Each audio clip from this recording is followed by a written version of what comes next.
Hello students, class 12 chemical properties of nitric acid.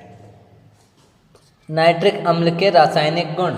तो बेटा nitric अम्ल के रासायनिक गुण, उसकी रासायनिक अभिक्रियाएं हम दर्शाएंगे किस किस प्रकार होती है। तो बेटा अम्ल है तो अम्ल के रूप में क्रियाएं करेगा। अम्ल के रूप में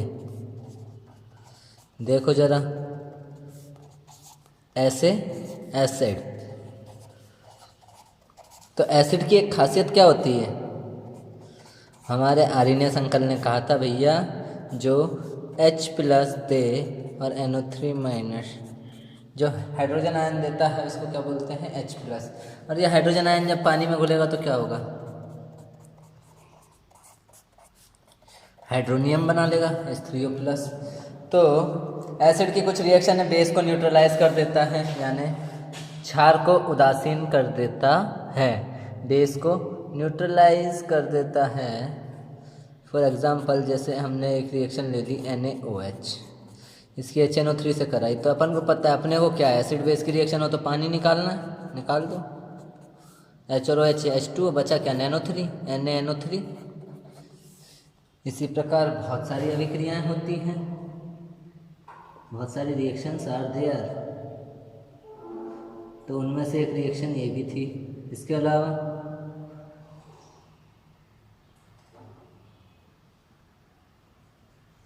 अलावा जो अभिक्रिया है वो है, देखो,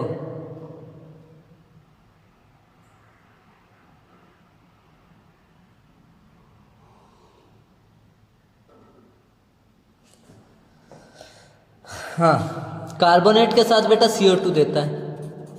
ऐसा नहीं है केवल क्षार से ही क्रिया करेगा, लवणों से भी करेगा तो क्या देगा? CO2 देगा। H2O+ CO2+ NaNO3, यहाँ पे 2 लगा दो। इस प्रकार से रिएक्शन करता है अम्ल के रूप में।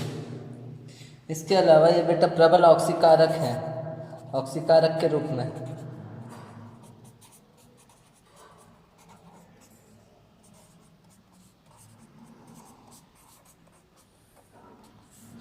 ऐसा ऑक्सीडाइजिंग एजेंट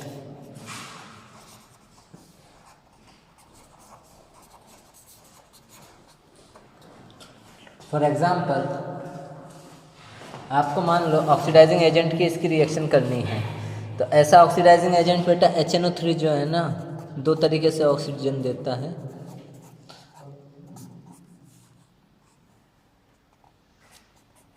H2O+, 2NO+, 2 कर दो, 2 3 6, 3 हो गए, 3 ऑक्सीजन। ये नेसेंट ऑक्सीजन, नवजात ऑक्सीजन देता है। इसी प्रकार HNO3 भी 2 तरीके से देता है बेटा। 4 5, 1 ऑक्सीजन बचेगा, 1 नेसेंट ऑक्सीजन।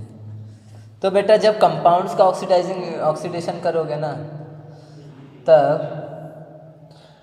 कंपाउंड्स का जब ऑक्सीडेशन करोगे तब ये वाली रिएक्शन यूज़ करेंगे हम, और जब हम तत्वों का करेंगे यानी कि एलिमेंट्स का करेंगे जब हम ये वाली। तो हम पहले करते हैं कुछ कंपाउंड्स के ऑक्सीडेशन ऑफ सम कंपाउंड्स।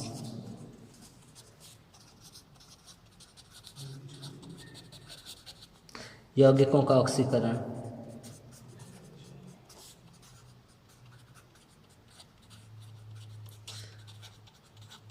बेटा इसमें सबसे पहले है FeSO4 का ऑक्सीकरण कर रहे हैं। काय में? Fe2SO4 होता है इसमें।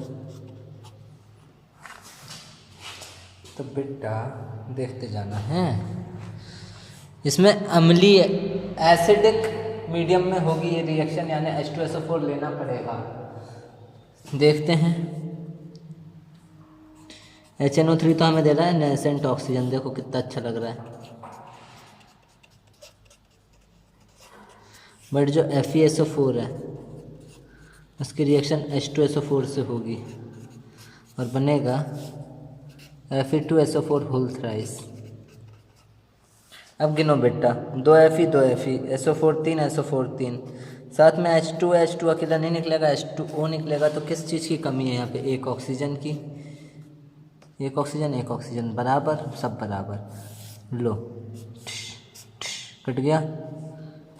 2FeSO4 plus HNO3 plus H2SO4 gives Fe2SO4 whole thrice 2NO plus 2H2O। तो बेटा इस तरीके से होगी ये रिएक्शन। ऐसे दूसरा ऑक्सीकरण देखते हैं। जैसे SO2 गैस जो है उसका H2SO4 में करना। तो बेटा जितने हाइड्रोजन आपको चाहिए ना उतने H2O जोड़ेंगे। देखो हम कैसे करेंगे। HNO3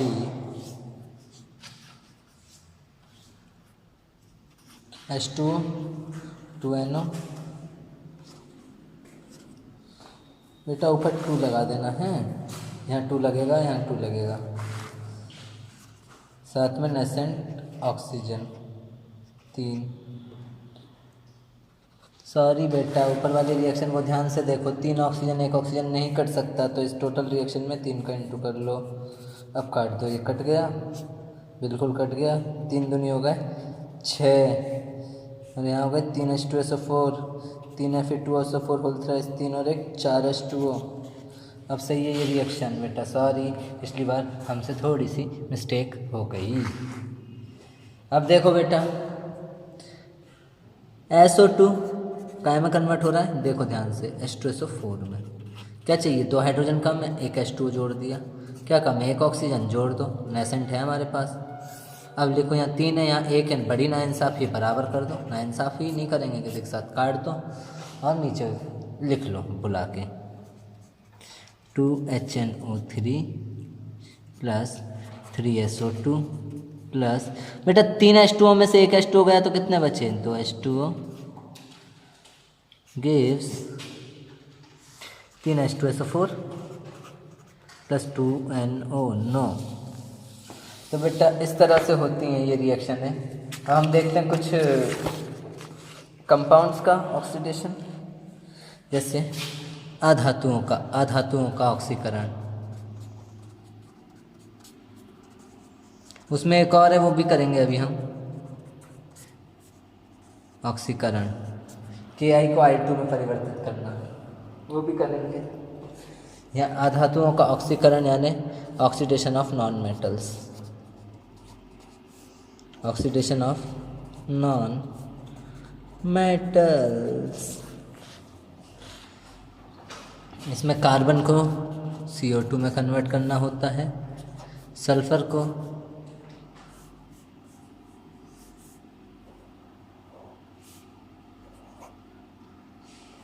SO2 में कन्वर्ट करना होता है, P4 को S3PO4 में कन्वर्ट करना होता है। तो चलो करते हैं। यहाँ पे लेते हैं HNO3 H2O NO2 plus nascent oxygen, और साथ ही साथ कार्बन को कितने चाहिए भाई CO2 बनने के लिए, 2 ऑक्सीजन लो, दे दो। यहाँ 1 यहाँ 2, बड़ी नाइंसाफ़ी है, 2 का इंटू कर लो, कैंसिल आउट। 2HNO3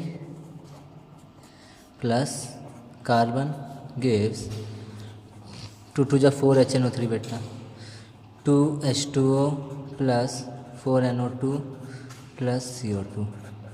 ऐसे ही सल्फ़र और ये भी करोगे आप, फास्फोरस को, जहाँ पे हाइड्रोजन वाला है तो यहाँ पे H2O जोड़ लेंगे, ये आप खुद करेंगे। इसके बाद हम बात करते हैं, एक और आता है बेटा Ki का I2 में ऑक्सीकरण। ये थोड़ा सा टिपिकल है, ये समझना पड़ेगा आपको। Oxidation of Ki into I2। देख भाई मेरे भाई, देखो बच्चों, यहाँ पे होगा क्या, लो पहले तो हम एक रिएक्शन लिखते हैं, घबराना है नहीं अपने को, रंगबाज अपन है नहीं। H2O NO 3 oxygen 2 HNO3।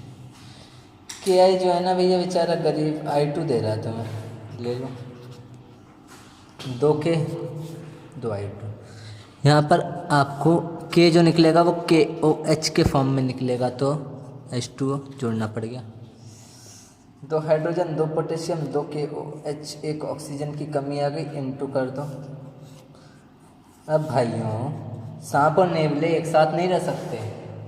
Acid की रिएक्शन में बेस नहीं बनता बेटा, नहीं बनता, कभी बन ही नहीं सकता। तो एसिड और बेस आपस में रिएक्शन कर लेते हैं।